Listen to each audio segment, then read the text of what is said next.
After సంక్రాంతికి వస్తున్నాం, మళ్ళీ మీడియా మిత్రులు కలవడం హ్యాపీగా ఉంది. సో సీతమ్మ వాకిట్లో సిరిమల్ల చెట్టు రిలీజ్ ఆన్ దిస్ ఫ్రైడే. అంటే ఈ రిలీజ్ అనేది నాకు ఒక చేసినప్పుడల్లా ఒకటి గుర్తుకొస్తుంది. 98లో మేము తొలి ప్రేమ సినిమా డిస్ట్రిబ్యూట్ చేసినప్పుడు అప్పుడు అది మాకు 5 years రైట్స్ ఉండేది. సో ఎప్పుడు డబ్బులు తక్కువ ఉంటే అప్పుడు దాన్ని రిలీజ్ పెడితే ఆ సినిమా ద్వారా మనీ వచ్చేదన్నట్టు.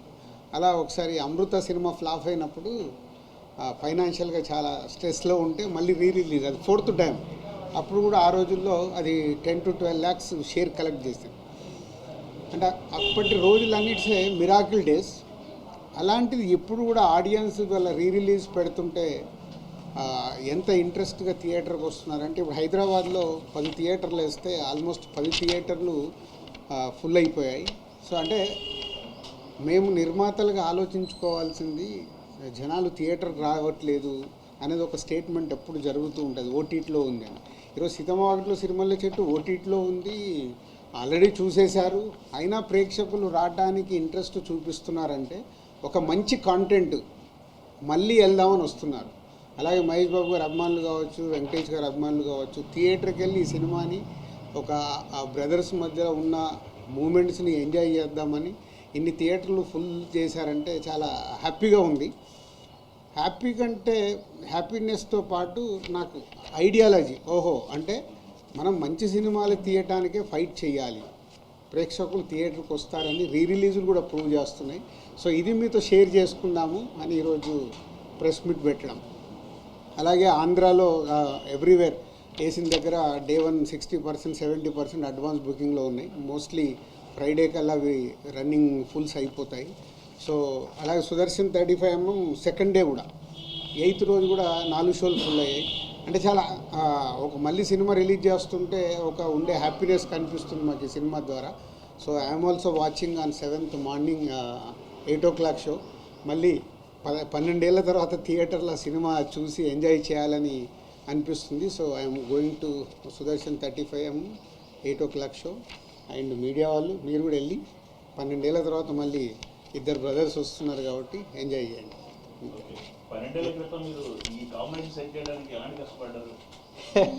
సో అప్పుడే చాలా ప్రెస్ మీట్లలో చెప్పాము, అంటే మల్టీ స్టార్ చేయడము అనేది ఎప్పుడో మన తెలుగు సినిమా ఇండస్ట్రీలో అందరు స్టార్ హీరోస్, రామారావు గారి దగ్గర నుంచి చిరంజీవి గారి వరకు అందరూ హీరోలు మల్టీ స్టార్ సినిమాలు చేశారు. తర్వాత మారుతూ వచ్చింది. సడన్గా ఎందుకో శ్రీకాంత్ ఐడియా చెప్పినప్పుడు సో ఎలా చేద్దాం ఏంటి అని ఫస్ట్ వెంకటేష్ గారిని, తర్వాత మహేష్ గారిని అప్రోచ్ అవుతే ఇద్దరు ఈజీగానే ఓకే అన్నారు, పెద్ద కష్టపడలేదు. వాళ్ళు కథ వినేసి ఓకే అన్నారు. సో దాన్ని ప్రాపర్గా స్క్రీన్ మీదకి తీసుకురావడానికి కొంచెం మాకు టైం పట్టింది. అంటే అవుట్పుట్ ఇవ్వడానికి ఆల్మోస్ట్ అప్పుడు 1 year షూట్ చేశాం. జనవరి 2012 జనవరిలో మొదలు పెడితే 2013 సంక్రాంతికి రిలీజ్ చేసాం. అంటే ఆల్మోస్ట్ 1 year జర్నీ అది షూటింగ్ ప్రాసెస్. ఇద్దరు కాబట్టి అన్ని బ్యాలెన్స్ చేయాలి, అన్నీ చూడాలి, ఆ బ్యూటిఫుల్ మూమెంట్స్ వర్క్ అవ్వాలి. కాబట్టి ఈరోజు ఇవాళ రిలీజ్ కూడా అంత వాల్యూ ఉంది.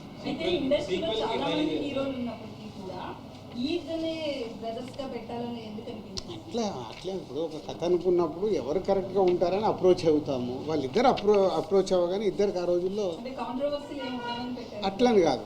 అంటే వెంకటేష్ గారికి సురేష్ బాబు బ్రదర్, మహేష్ బాబు గారికి రమేష్ బాబు గారు బ్రదర్. సో ఈ కథలో ఉన్నప్పుడు వాళ్ళు ఓన్ చేసుకుంటారు. అట్లాగే వాళ్ళిద్దరు ఈ సినిమా చేసేటప్పుడు చాలా టైం స్పెండ్ చేశారు. వెంకటేష్ గారు మహేష్ బాబు గారు డిన్నర్లో కలవడము, ఎలా జర్నీ చేద్దాము, స్క్రీన్ మీద ఎలా ఉండాలి, చాలా హోంవర్క్ చేసుకున్నారు వాళ్ళు. అందుకే అంత దగ్గరగా కనిపిస్తుంది, ఒక న్యాచురల్ ఫిలిం లాగా కనిపిస్తుంది.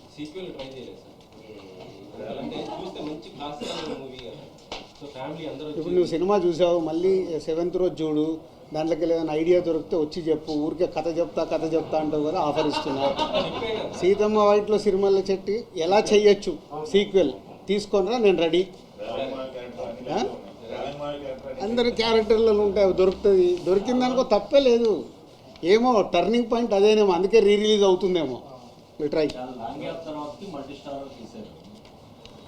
అప్పట్లో వచ్చిన టాక్ అవన్నీ మంచి పేరు వచ్చింది, మంచి సినిమా తీశారని కమర్షియల్గా అప్పుడు అంత ప్లే చేయలేదు అనేది ఒక టాక్.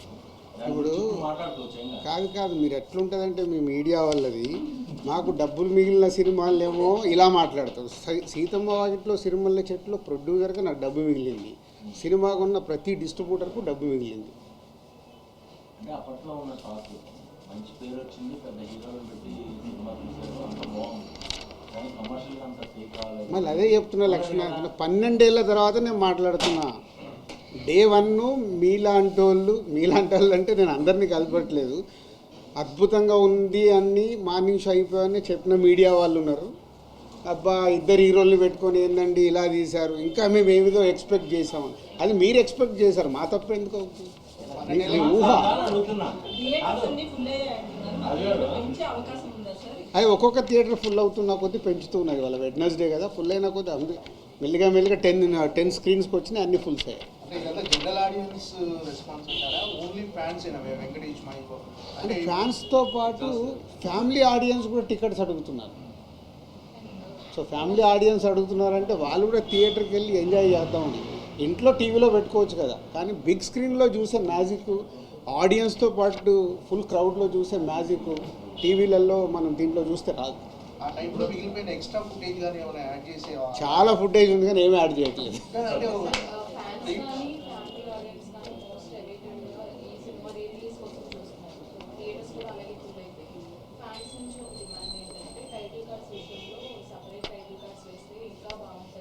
పన్నెండేళ్ల తర్వాత మళ్ళీ కొత్త కాంట్రవర్షియల్స్ మనకు అక్కర్లేదు, అప్పుడు ఏది ఉంది అదే రిలీజ్ అవుతుంది. ఇప్పుడున్న సిచ్యువేషన్లో ఇలాంటి సినిమా చేయాలంటే మీ బ్యానర్లో అలాంటి ప్రయత్నం చేయమంటే చేస్తారు? 100% చేస్తాను. నాకు ఛాలెంజ్ ఉంటేనే కిక్, ఛాలెంజ్ లేకుండా లైఫ్లో కిక్కే ఉండదు. సార్ అయితే ఇందా మాట్లాడుతూ తొలి ప్రేమ సినిమా గురించి డబ్బులు అవసరమైనప్పుడల్లా రిలీజ్ అన్నారు కదా సార్, ఇప్పుడు ఈ సినిమా విషయంలో ఎందుకు రిలీజ్ చేస్తున్నారు సార్? Just for enjoyment.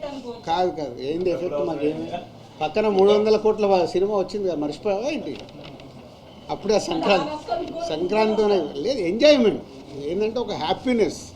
దీని ద్వారా ఎంత డబ్బు వస్తుంది ఏంటని మనీ కాదు, ఆ రోజుల్లో మనీ. ఎందుకంటే అప్పుడు ఆడియన్స్కి చూడటానికి కూడా సినిమా లేదు, ఎప్పుడైనా టీవీలో వస్తే చూడాలి. అప్పుడు ఇంత పైరసీ లేదు, ఇప్పుడు పైరసీ ఉంది, ఓటీటీలో ఉంది, టీవీలో ఉంది. ఇవన్నీ దాటి కూడా థియేటర్కి వస్తున్నారంటే ఫర్ ఓన్లీ ఎంజాయ్మెంట్. మన బొమ్మరిల్ రిలీజ్ అయ్యేప్పుడు నేను వెళ్ళా థియేటర్కి, ఫస్ట్ టైం చూసాను నేను రిలీజ్. అంటే విజిల్స్ కొడుతున్నారు, పాట వస్తే లేచి డ్యాన్స్ చేస్తున్నారు, అంటే అలా 3 గంటలు ఎంజాయ్ చేద్దామని ఫిక్స్ అయిపోయి థియేటర్కి వస్తున్నారు రిలీజ్ అంటే. మొన్న బాంబే వెళ్తే కూడా హిందీ సినిమా ఒకటి 45 crores గ్రాస్ కలెక్ట్ చేసింది మన రిలీజ్లో. అంటే ఇదొక ట్రెండ్ స్టార్ట్ అయింది. ఈ రిలీజ్ ట్రెండ్ వల్ల ఆ వారం రిలీజ్ అయ్యే కొత్త సినిమాలకు ఇబ్బందికరంగా అనిపించింది. డిస్ట్రిబ్యూటర్గా అంటే ఆ వారం కొన్ని చిన్న సినిమాలు రావచ్చు, వాళ్ళకి ఇలాంటి సినిమాలు రిలీజ్ చేయడం వల్ల కొంచెం అట్లా కాదమ్మా. ప్రేక్షకులు ఒక్క నిమిషం నీకు కావాల్సింది అదిగా హెడ్లైన్. ఇప్పుడు ప్రేక్షకులు కోరుకుంటేనే కదా 10 థియేటర్లు ఫుల్ అయ్యాయి. ఎందుకు ఫుల్ అయ్యాయి? అడ్వాన్స్ బుకింగ్గా ఈరోజు 10 థియేటర్లు ఫుల్ అయ్యాయంటే ఎందుకు? ప్రేక్షకులు కోరుకునేది మనం ఇవ్వాలి, కానీ ప్రేక్షకులు కోరుకుంది మనం ఎంత పెద్ద సినిమా ఇచ్చినా వాళ్ళకి నచ్చలేదనుకో బాయ్ చెప్తున్నారు మార్నింగ్ షోకే. దానికి తోడు మీ సోషల్ మీడియా ట్రోలింగు మామూలుగా ఉందా, నాశనం చేసే వరకు వదిలిపెట్టట్లేదు. సో వ్యవస్థ అలా ఉంది, మనం ఎవరిని అనలేము.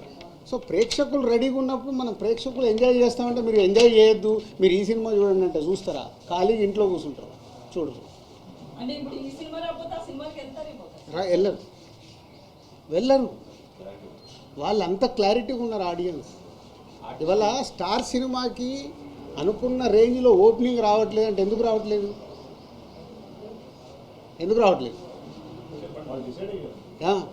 ఎలా డిసైడ్ అవుతున్నారు? టీజరు ట్రైలర్తో ఫిక్స్. అరే దీనికి వెళ్దాం. మీకు అన్నిటికంటే విచిత్రం ఏంటంటే ఈరోజు సినిమా ఆన్లైన్ ఓపెన్ చేయగానే డిసైడ్ అయిపోతుంది. ఏ రేంజ్లో బుకింగ్ ఉందంటే ఆ సినిమా హైప్ ఉందా లేదా ఇక్కడే తెలిసిపోతుంది. మా డిస్ట్రిబ్యూటర్లో కూడా అందుకే హైప్ లేదనుకో సార్ 10 లక్షల షాటు 20 లక్షల షాటు తెలిసిపోతుంది. మాకు సినిమా రిలీజ్ అయ్యి రిజల్ట్ అక్కర్లా, ఆన్లైన్ ఓపెన్ చేయగానే మన సినిమా రేంజ్ ఏంటి అనేది ఇక్కడే ఫిక్స్ 4 రోజుల ముందే. అంత అడ్వాన్స్గా ఉంది ఆడియన్స్. మీరు నెగిటివ్ ఆలోచించాల్సిన అవసరం లేదు, బీ పాజిటివ్. దానికి ప్రొడ్యూసర్లని, డైరెక్టర్లని, హీరోలని ప్రిపేర్ చేయండి. మన సినిమా ఇక్కడే డిసైడ్ అవుతుంది. దానికోసం మేము ఫైట్ చేయాలి. నెగిటివ్ దానిలో జర్నీ చేయాల్సిన అవసరం లేదు. మంచి దానికోసం ఫైట్ చేస్తే మంచి కాంటెంట్ వస్తుంది. నాకు సీతమ్మ వాకిట్లో సిరిమల్లె చెట్టు రిలీజ్లో నేను ఇన్స్పైర్ అవుతున్నాను.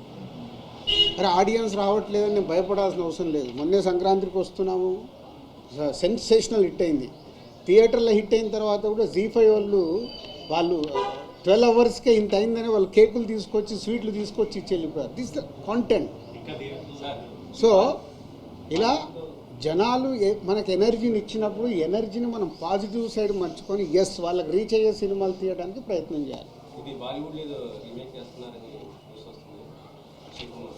చెప్తా, ఫైనల్ అయ్యాక చెప్తాను. ఫైనల్ కాకుండా ముందు అన్ని రూమర్సే.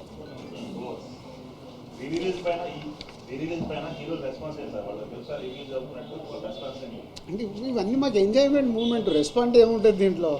నేనేంటంటే 10 థియేటర్లు ఫుల్ అయినాయని హ్యాపీనెస్లో మిమ్మల్ని పిలిచా. మామూలుగా రిలీజ్కి ప్రెస్ మీట్లే అవసరం లేదు కదా. సో ఒక హ్యాపీనెస్ అనిపించింది. అరే ఇన్ని థియేటర్లు ఫుల్ ఏంటి, ఓవర్సీస్లో ఓపెన్ చేస్తే ఓవర్సీస్లో కూడా 40% 50% బుకింగ్ చేస్తున్నారు. ఓవర్సీస్లో అయితే డాలర్లు అయినా వాళ్ళు కూడా రెడీగా ఉన్నారు అక్కడ చూడటానికి.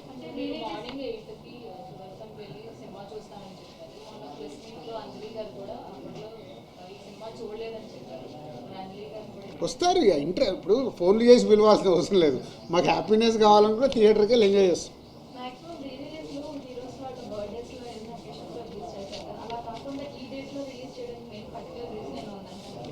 అట్లా ఏం లేదు. సో అనుకున్నారు March 7th డేట్ చేద్దామని, లాస్ట్ మంత్ అనుకొని టీం అంతా ప్రిపేర్ చేసి పెట్టేశారు.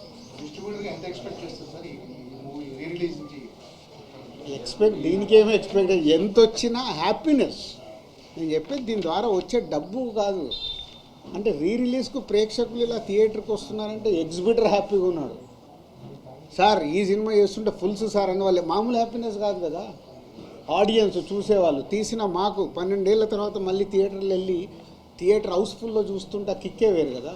ఆ కిక్కే ఇంపార్టెంట్.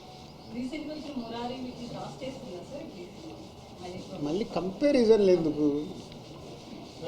ప్రజెంట్ ట్రెండ్లో ఒక్కోసారి ఒక ట్రెండ్ నడుస్తుంది. చిన్న సినిమాల ట్రెండ్ నడుస్తుంది, ఒక్కోసారి పెద్ద సినిమాల ట్రెండ్ నడుస్తుంది, ఒక్కోసారి రిలీజ్ ట్రెండ్ నడుస్తుంది. ఉన్న అన్ని సినారియోల్లో థియేటర్స్కి జనాలు బాగానే వస్తున్నారు, ఓటీటీలో కూడా బాగానే చూస్తున్నారు. చిన్న సినిమాలు రావాల్సిన అవసరం ఉందా? పెద్ద స్టార్ హీరో మంచి సినిమా రావాల్సిన అవసరం, చిన్న పెద్ద లేదు. ఇంకా మంచి సినిమా నీ పోస్టర్ దగ్గరికి వెళ్ళి, నీ టీజర్ దగ్గరికి వెళ్ళి, నీ పాటల దగ్గరికి వెళ్ళి, అది చిన్న సినిమా అయినా స్టార్ హీరో సినిమా అయినా అది రీచ్ అవుతే ఏరేం కాదు. ఇప్పుడు చిన్న సినిమా అంటే 10 కోట్లు తీయొచ్చు, స్టార్ సినిమా అంటే 400 కోట్లలో తీస్తాం. నంబర్సే డిఫరెన్స్ కదా.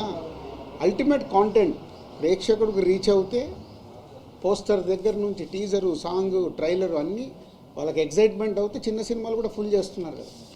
పెద్ద సినిమాలు అంటే మన సంక్రాంతికి వస్తున్నాం, మన తండ్రులు బాగుంది. తర్వాత ఈ డబ్బింగ్ సినిమాలు, ఒకప్పుడు డబ్బింగ్ సినిమాల మీద మొన్న ఆడింది కదా, డబ్బింగ్ సినిమా కూడా ఆడుతుంది కదా, డ్రాగన్ సినిమాలు కూడా బాగా వస్తాయి. డబ్బింగ్ కాదు, dragon simultaneous. Okay okay dubbing cinema వల్ల తెలుగు సినిమాల పర్సంటేజ్ ఏమన్నా తగ్గుతుంది? అదేముండదు. అరే అక్కడ థియేటర్లు ఖాళీగా ఉంటే మళ్ళీ పర్సంటేజ్ అంటారంటే థియేటర్లలో సినిమాలు లేవు. మీరు ఇప్పుడు చిన్న సినిమా పెద్ద సినిమా థియేటర్లు ఖాళీగా పెట్టుకున్నారు. ఏ సినిమా వచ్చినా వేయడానికి ఎగ్జిబిటర్స్ రెడీగా ఉన్నారు. సినిమా రిలీజ్ చేయడము, థియేటర్లు ఇవ్వడం కాదు, ప్రేక్షకుల్ని థియేటర్కి తీసుకురావడం ఎలా, అది ఇంపార్టెంట్. ఇందాక నువ్వు అడిగిన క్వశ్చన్లో ఉంది. 2025 సంక్రాంతి తర్వాత మీ ఆలోచన ధోరణిలో ఏమైనా మార్పు వచ్చిందా? ఎలాంటి సినిమాలు తీయాలనుకుని మీరు ఏమైనా తొందరగా మార్చుకుంటున్నారా? నువ్వు మిస్ అయినట్టు నువ్వేను. గేమ్ చేంజరు సంక్రాంతికి వస్తున్నాం ప్రెస్ మీట్ పెట్టిన రోజే చెప్పా. 2 సినిమాలు రిలీజ్ కాకుండా ముందే నేను చెప్పాను. ఉన్నావు కదా, మరి ఆ రోజే చెప్పాను కదా. నేను లాస్ట్ 4 years ఏం మిస్ అయ్యాను, నేను ఏం పట్టుకొని వెళ్ళాలనేది నాకు క్లారిటీ ఉంది. రిజల్ట్స్ అయినా ఏదైనా నేను ఏం చేయాలనేది నాకు క్లారిటీ ఉంది. సో దానికి కూడా సంక్రాంతికి వస్తున్నాం సినిమా ఒక సెన్సేషనల్ హిట్ అయినప్పుడు ఏం క్లారిటీ వచ్చింది? ఇంకా నేను అనుకున్న క్లారిటీ నాకు వచ్చేసింది. హౌ విల్ మేక్ ఫిలిమ్స్, ప్రేక్షకుల్ని థియేటర్కి ఎలా తీసు. ఈరోజు కూడా ఈ ఎనర్జీ నాకు అదే. సీతమ్మ వాకిట్లో రిలీజ్ చేస్తే ఇలా ఫుల్స్ ఉందంటే ఓకే. నిన్న అనిల్ రావిపూడి ఫోన్ చేసి చెప్పాడు, మీ టైం బాగుంది అంటే దీంట్లో కూడా డబ్బులు వస్తాయి. అది డబ్బులు కాదు అనిల్, కిక్. అంటే పని చేయడానికి మాకు కిక్ కావాలి. కిక్ ఎక్కడికి వెళ్ళి వస్తుంది? బాగుంది. మీ బ్యానర్లో ఇంకా చాలా ఇటీవల రావడం వల్ల ప్లాన్ ఉందా? పాత 10 సంవత్సరాలు ఉన్న క్లియరెన్స్ మొత్తం క్లియర్ అయిపోయింది కాబట్టి యాంజియోగ్రామ్ చేసుకున్నంత హ్యాపీగా ఉన్నారండి. ఈ సమ్మర్ పెద్ద సినిమాలు ఏం లేవు సార్, మొత్తం సమ్మర్ ఎందుకు లేవా? ప్రతి ఎవరు కూడా అనౌన్స్మెంట్ ప్రతి వారం 2 సినిమాలు ఉన్నాయి. మళ్ళీ అదే పెద్దవి ఉన్నాయా చిన్నవి ఉన్నాయి కదా, ఆడే సినిమాలు ఏమున్నాయి చూద్దాం. ప్రేక్షకులకు ఏం నచ్చుతుందో మనకు తెలియదు కదా. సరే గద్దర్ అవార్డ్స్ ఎప్పుడు ఇప్పిస్తున్నారు ఏంటి? అది ఎఫ్డీసీ సపరేట్గా మాట్లాడు. ఎఫ్డీసీ సపరేట్గా మాట్లాడుతుంది. ఇప్పుడు ఓన్లీ దిల్ రాజు ప్రొడ్యూసర్గా మాట్లాడు. సార్ అయితే పైరసీ మీద మనకి గేమ్ చేంజర్ కావచ్చు, తండేలు కావచ్చు, ఇంత ఎఫెక్ట్ అయ్యాయి. ఎవరిని అడిగినా కలుస్తాం అంటున్నారు. టాలీవుడ్ టాప్ మోస్ట్ ప్రొడ్యూసర్స్ ఎవరు ఒక మీటింగ్ కనీసం పెట్టుకోలేదు సార్, ఇంత ఎఫెక్ట్ అవుతున్నప్పుడు. అది ప్రొడ్యూసర్స్ అందరికి అడగాలిగా. వాళ్ళు అడిగాం సార్, నేను బన్నీవాస్ గారు కూడా ఏమన్నారు? కలుస్తాం ఏదో అంటారు అంతే. అదే. అరవింద్ గారు కూడా ఆ రోజు అదే చెప్పారు. ఇక్కడ ప్రాబ్లం అదే. ఆ వారం రిలీజ్ అయిన వాళ్ళకే నొప్పి, తర్వాత వాళ్ళు పేద పట్టించుకోరు. మాకు సినిమా ఫీల్డ్లో ఉన్న మా బ్యాడ్ అదొకటే. కలిస్తే చాలా మార్చుకుంటూ రావచ్చు. కలవటానికి ఏంటంటే ఎవ్రీ ఫ్రైడే వాళ్ళ పెయిన్, ఆ ఫ్రైడే సాటర్డే సండే అయిపోగానే మళ్ళీ మండే నుంచి కొత్త షూటింగ్ ఏంటి, కొత్త సినిమా ఏంటి, దాంట్లో పడిపోతారు. పక్కోడేమో ఈ సినిమా రిలీజ్ అయిందా, ఎలా ఉంది టాకు, ఇలా ఫ్రైడే సాటర్డే సండే, అరే హెచ్డీ ప్రింట్ వచ్చిందా, అయ్యో ఎట్లా మన సినిమాకి ఎట్లా, ఆ రోజు పడుకొని లేస్తే వాళ్ళు మర్చిపోతారు. దానికి ఒక ఉద్యమం కావాలంటే అందరు ఆ పెయిన్ అర్థం చేసుకొని ఇప్పుడు అండర్ ప్రొడక్షన్లో ఉన్న ప్రొడ్యూసర్లు అందరూ స్పీడప్ అయ్యి మార్చుకోవడానికి ఏం చేయాలి. నిర్మాత మధ్యలో ఉన్న పోటీ కానీ అంటే సత్సంబంధాలు అనేవి లేకపోవడం వల్ల కూడా కలవడం. సంబంధాలు అద్భుతంగా ఉంటాయి. సంబంధాలకు అంటే పైకి కనిపించే కదా సార్, బేసిక్ పెయిన్ నేను చెప్తున్నాను రాజు Basic. గారు, ఇన్ని సంవత్సరాల నుంచి గత 20 ఏళ్ల నుంచి పైరసీ గురించి మాట్లాడే వాళ్ళే రాజు గారు లాగా అందరూ ఓపెన్ అయ్యి తేజ లాంటి వాళ్ళు నా సినిమా నా ఇంట్లో నా కంచం నేను కడుక్కుంటున్నాను, మిగతా వాళ్ళ కంచం కడగాల్సిన అవసరం లేదని చాలా నిర్దిష్టంగా చెప్పారు. దయచేసి ఈ పైరసీల గురించి మనం ప్రొడ్యూసర్ని క్వశ్చన్ అడగడం మానేయాలని నా విజ్ఞప్తి. సో డెఫినెట్గా అంటే క్వశ్చన్ వచ్చింది కాబట్టి ఒక్క నిమిషం అంటే ఎఫ్డీసీ ద్వారా హైదరాబాద్లో బేస్ కాబట్టి ఏం చేద్దాం అనేది కొంచెం నేను లీడ్ తీసుకుంటున్నాను. అంటే ఏ ప్రొడ్యూసర్ కూడా నన్ను ఇంకా ఎఫ్డీసీకి వచ్చి ఈ క్వశ్చన్ సరే ఏం చేద్దామని అడగల. అయినా నేను ఒక నిర్మాతగా నాకు రెస్పాన్సిబిలిటీ ఉంది కాబట్టి గవర్నమెంట్కి ఆల్రెడీ ఒక లెటర్ ప్రిపేర్ చేశాము. సో డిపార్ట్మెంట్తో కూర్చొని ఏం చేయొచ్చు, ఎందుకంటే బేస్ అంతా హైదరాబాద్లో ఉంది కాబట్టి తెలుగు సినిమాకి చేద్దామనే ప్రయత్నం స్టార్ట్ చేశాను. అడిగారు కాబట్టి లీక్ చేసేస్తున్నాను ఎందుకు. బట్ ప్రొడ్యూసర్స్ మళ్ళీ ఇది మా పెయిన్. దిల్ రాజు ఒక్కరు కాదు, సినిమాలు తీసే ప్రతి నిర్మాత కూర్చొని చేసుకోవాల్సిన బాధ్యత. ఒక సినిమాకు డ్యామేజ్ అవుతే డబ్బు పోయేది ఓన్లీ ప్రొడ్యూసర్దే. ఆ ప్రొడ్యూసర్స్ ఎందుకు తేరుకోవట్లేదు అర్థం కావట్లేదు. హీరోకి ఎఫెక్ట్ అవ్వదు, డైరెక్టర్కి ఎఫెక్ట్ అవ్వదు, సినిమా రిలీజ్ అయ్యాక వాళ్ళ రెమ్యునరేషన్లకు ఎఫెక్ట్ అవ్వదు, నెక్స్ట్ సినిమాలకు వెళ్ళిపోతారు. డ్యామేజ్ జరుగుతుంది ఓన్లీ ప్రొడ్యూసర్. కానీ ఆ ప్రొడ్యూసర్లు ఎందుకు మేలుకోరు అర్థం కాదు. వాళ్ళు కదా, వాళ్ళ డబ్బు కదా, వచ్చి కూర్చొని ఏం చేద్దాము. అండర్ ప్రొడక్షన్లో ఉన్న ప్రతి ఒక్కళ్ళు రియలైజ్ అవ్వాలిగా. గేమ్ చేంజర్కి హెచ్డీ ప్రింట్ వచ్చింది, తండేల్కి హెచ్డీ ప్రింట్ వచ్చింది, రేపు మీ సినిమాలకు రాదా? కాబట్టి అండర్ ప్రొడక్షన్ ఉన్న ప్రొడ్యూసర్స్, సినిమాలు మొదలు పెడదాం అనుకున్న ప్రొడ్యూసర్లు వచ్చి కూర్చొని దానికి ఒక రూట్ వేసుకోవాలి. లేకుంటే రేపు కుండకి అలాగో చిల్లులు పడ్డాయి, ఆ చిల్లులకి వెళ్ళి రేపు వాళ్ళకు అది ఎఫెక్టే. ఎఫ్డీసీకి వెళ్ళి ఆల్రెడీ లీడ్ చేశాము. ఈ ప్రెస్ మీట్ ద్వారా ఆ నిర్మాతలకు అర్థమైతే వాళ్ళు ముందుకు వస్తే అందరం కూర్చొని వర్కౌట్ చేస్తాం. Thanks for your question. మొన్న 2 సినిమాలు పెద్ద సినిమాలు ఒకేసారి 2 days 3 days గ్యాప్ ఒక సినిమా ఇంకో సినిమాకి రిజల్ట్స్ అసలు అస్మస్కాంతరంగా ఉంది. మీరు దాని నుంచి బయటపడ్డారా సార్? బ్యాలెన్స్ అయ్యారా? అంటే నేను ఇక్కడ సినిమా ఫీల్డ్లోకి వచ్చిన రోజు నేను 1 year బ్యాలెన్స్ షీట్ చూసుకుంటాను. డిస్ట్రిబ్యూషన్లో కానీ నేను ప్రొడ్యూసర్గా సినిమాలు తీసుకుంటాను. జనవరి 1 నుంచి డిసెంబర్ 31 వరకు ఆ సంవత్సరం ఎన్ని సినిమాలు చేశాము, మా బ్యాలెన్స్ షీట్ ఎలా ఉందని. ఒక్కొక్క సినిమా బేరీజ్ చేస్తే నేను నెక్స్ట్ సినిమాకి పని చేయలేను. డిస్ట్రిబ్యూషన్లో అన్ని సినిమాలు కొంటాం, ఒక ఫ్లాప్ పడిపోతుంది, చాలా డబ్బు పోతే నెక్స్ట్ డే ఫ్రైడే అయిన తర్వాత సాటర్డే నాకు ఎనర్జీ కావాలంటే ఆ నెక్స్ట్ ఇయర్ ఉన్న సినిమాలు, బ్యాలెన్స్ ఉన్న సినిమాల మీద ఫోకస్ చేస్తాను. కాబట్టి దాంట్లోకి వెళ్ళి ఒక సక్సెస్ వచ్చినప్పుడు బ్యాలెన్స్ షీట్ చెక్ చేయాలి. నంబర్ ఆఫ్ మూవీస్ చేస్తున్నప్పుడు ఒకటే సినిమా చేసామనుకో మీరు అడిగినట్టు నాకు రిజల్ట్ మీద డిపెండ్ అయి ఉంటుంది. బ్యాలెన్స్ షీట్ చూసినప్పుడు ఆ ఇయర్ టోటల్ ఎన్ని సినిమాలు చేసాము, ఎంత నష్టమా లాభమా అక్కడే డిసైడ్. నో షాక్ ఉంటే నేను సాటర్డే మీ ముందుకు రాలేను కదా. రౌడీ జనార్దన, ఎల్లమ్మ రెండు రెడీ అయిపోయి, రెండు ఆల్మోస్ట్ ఏప్రిల్ మేలో టేక్ ఆఫ్. విజయ్ దేవర్ చెప్పలేదు ఇంతకుముందు. Okay, rowdy Janardhana Vijay Deverakonda cinema title, Yellamma Nithin title. No everywhere, world wide. యుఎస్లో ఆల్సో బుకింగ్ ఇస్ గుడ్. ఇక్కడ 5 రోజుల ముందు హౌస్ఫుల్ అయ్యాయి. సో ఇప్పుడు ఇంకా ఫ్రైడే కాబట్టి ఇంకా 2 days ఉన్నాయి కదా, ఇప్పటికి బయట 60-70% ఉన్నాయి. రన్నింగ్లో ఫుల్ అయిపోద్ది అని అనుకో.